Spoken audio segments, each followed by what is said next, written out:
Wari. Na. Wai ina za mu ta hidiman nan. Yau gaskiya yunwa nake. Kai yanzu kana ji shawarar da na babu da ba takunkumi na bara ba na ce aka ka nuna wani ba haka ba. To takunkumi ba shi zai samu ba.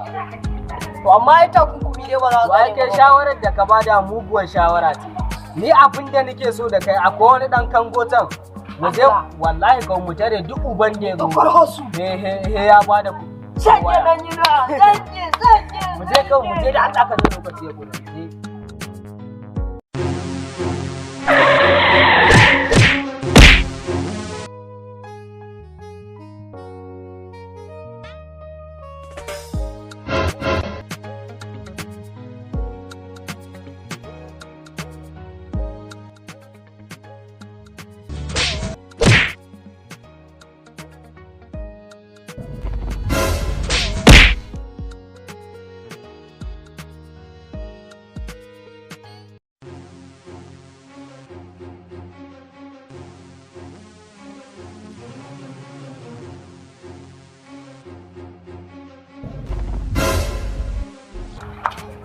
Abin da ke no.